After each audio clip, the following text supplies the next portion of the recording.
Je voulais dire quelques mots sur les représentations de Lewis. C'est quelque chose dont on vous parle de manière régulière en première année à l'université. Donc je vais essayer en une dizaine de minutes de résumer les étapes importantes pour réaliser correctement ces notations. Et surtout, j'aimerais vous rendre attentif à quelque chose qui prête à confusion. C'est la notion de charge partielle, de charge formelle et de degré d'oxydation, une notion que vous connaissez en principe en première année et qui va surtout nous permettre de mieux comprendre les phénomènes d'oxydoréduction. Donc je vais essayer de clarifier la situation. Quand on parle de structure de Lewis, on parle d'un groupement qui est essentiellement moléculaire. Alors vous savez que la liaison purement covalente peut exister dans des petites molécules mono avec le même atome, H2, N2, O2, mais dès qu'il y a des atomes différents, bien sûr, on sort du modèle de la covalence parfaite pour aller vers un système iono-covalent, c'est-à-dire qu'il y a un atome qui sera plus électronégatif que l'autre. Et ceci va nous permettre à la fois de comprendre la notion de charge partielle, de définir correctement les charges formelles, et aussi, vous allez voir, de comprendre le degré d'oxydation, même dans ces molécules représentées dans les notations de Lewis.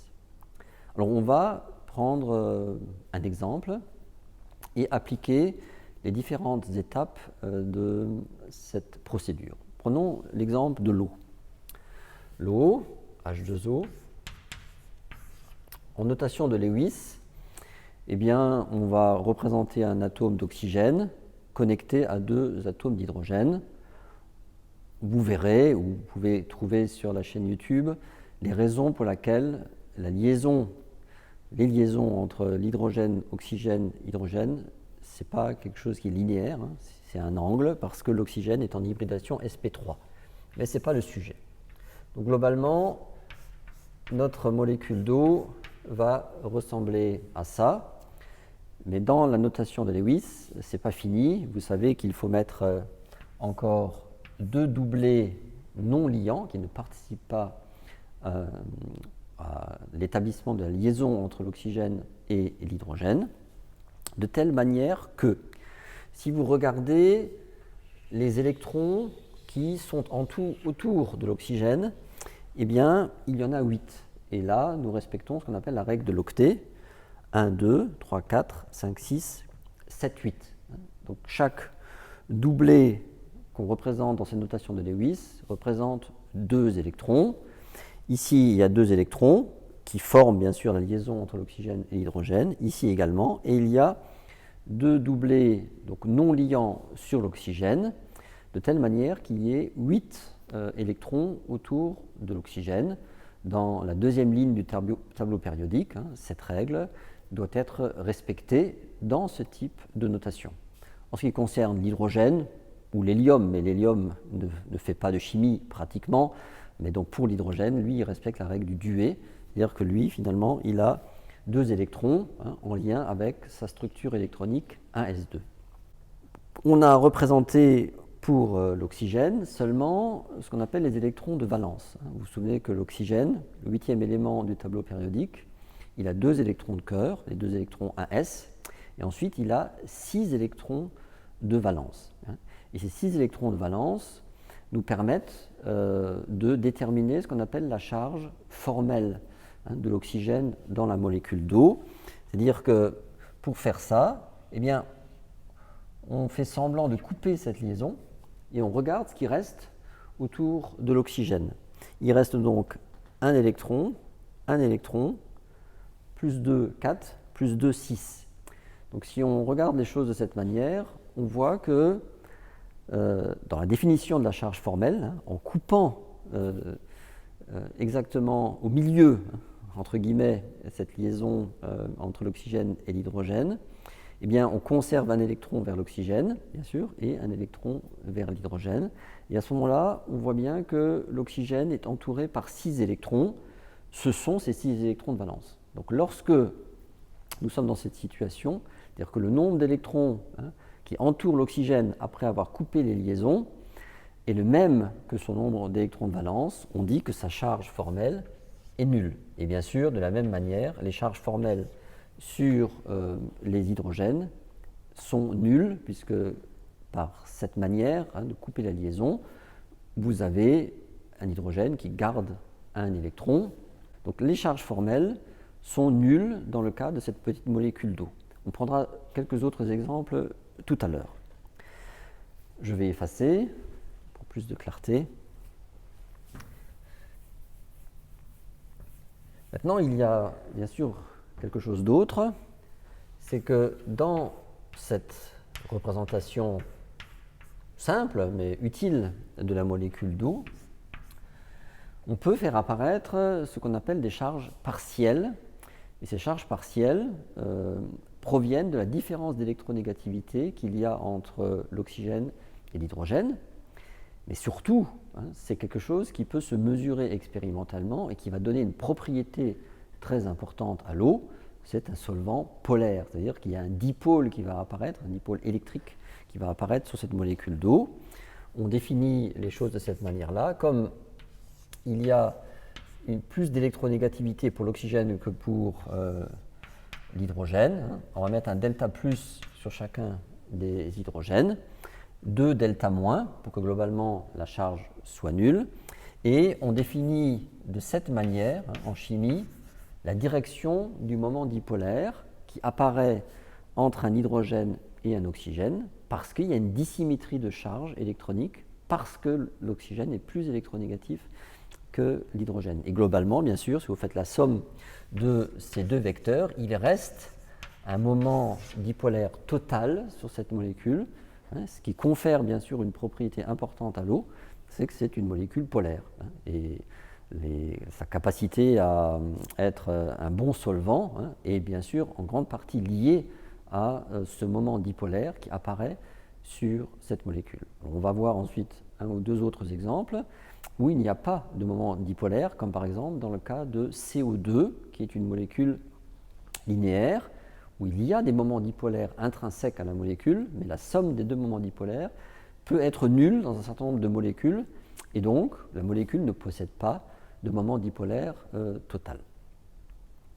Maintenant, dernier point, et c'est là que souvent les choses ne sont pas très claires, comment on peut définir les degrés d'oxydation de l'oxygène et de l'hydrogène dans la molécule d'eau, et tout en se basant sur cette notation de Lewis. Alors, là aussi, il faut s'appuyer sur cette notion tout à fait fondamentale en chimie d'électronégativité. On part du principe que pour trouver le degré d'oxydation, on va cette fois-ci faire une rupture de liaison en considérant que l'élément le plus électronégatif, là en l'occurrence l'oxygène, va entraîner avec lui l'ensemble des électrons formant les deux liaisons, ici la liaison avec l'hydrogène. À ce moment-là, c'est logique, on va couper cette liaison, mais on va la couper comme ça. Et qu'est-ce qui nous reste? Il va nous rester un oxygène avec, si vous voulez, 4 doublés autour de lui, et bien sûr, 2 protons. On a enlevé les électrons, donc l'hydrogène se retrouve sans électrons, c'est ce qu'on appelle des protons. Donc l'hydrogène au degré d'oxydation plus 1, bien sûr, et l'oxygène. Donc sur cette représentation, il n'y a que les électrons de valence. On voit que l'oxygène, cette fois-ci, est entouré de 8 électrons dans sa sphère de valence. Et on sait que par défaut, l'oxygène neutre, c'est 6 électrons de valence. Donc cet oxygène a bien 2 électrons supplémentaires par rapport à son nombre d'électrons de valence. Donc c'est un oxygène au degré d'oxydation moins 2.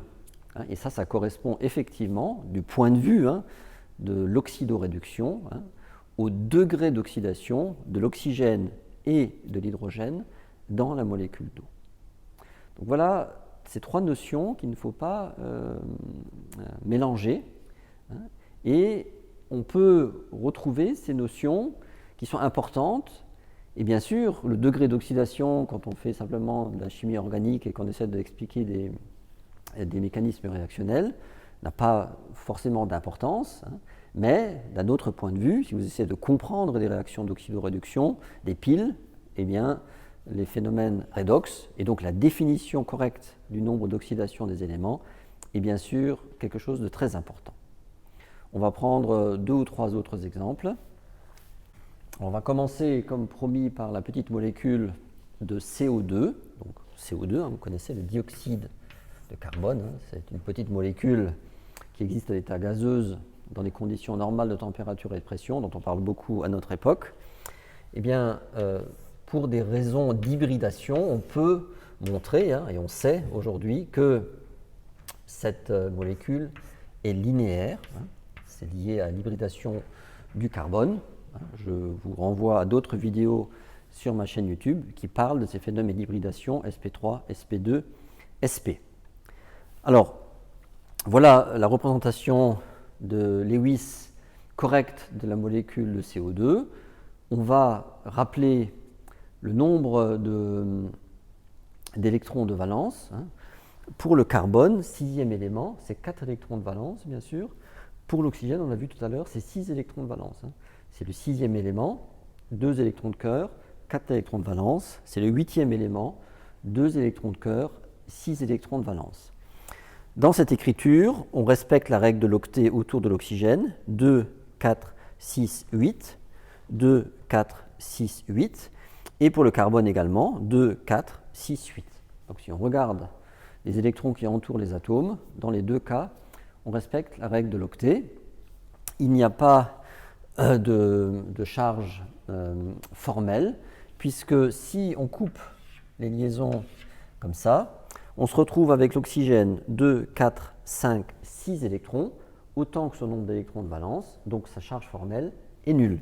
Le carbone, 1, 2, 3, 4, 4 électrons, autant que son nombre d'électrons de valence, sa charge formelle est nulle. Et bien sûr, l'oxygène ici, c'est la même chose que l'oxygène à droite sur mon dessin. Maintenant, dernière chose, quels sont les degrés d'oxydation des atomes de carbone et d'oxygène dans CO2 ?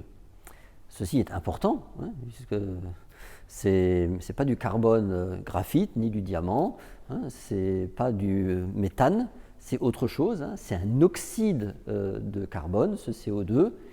Eh bien, comme dans 99,9% des substances possédant de l'oxygène sur Terre, les oxydes en particulier, l'oxygène est au degré d'oxydation moins 2, et donc le carbone est au degré d'oxydation plus 4. Comment est-ce qu'on peut retrouver ça dans la démarche que je vous explique dans cette petite vidéo?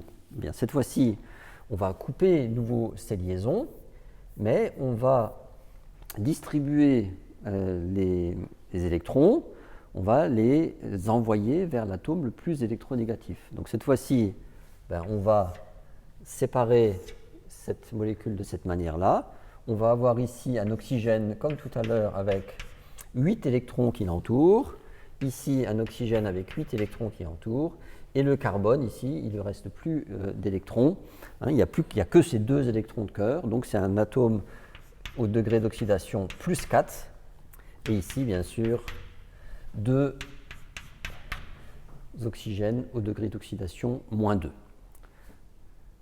Donc voilà pour ce cas de figure, hein, et c'est important que vous fassiez bien la part des choses.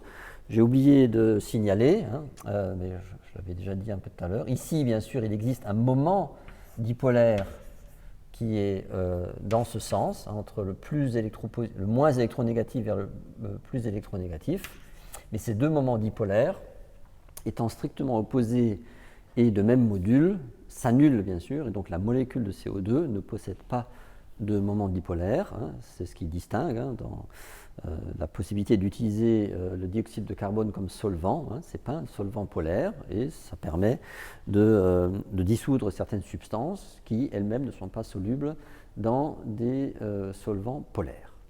Les nitrates, NO3-. Comment est-ce qu'on représente cet ion nitrate dans le symbolisme de Lewis, eh bien, c'est l'azote qui est central. Il y a 3 oxygènes répartis de cette manière-là.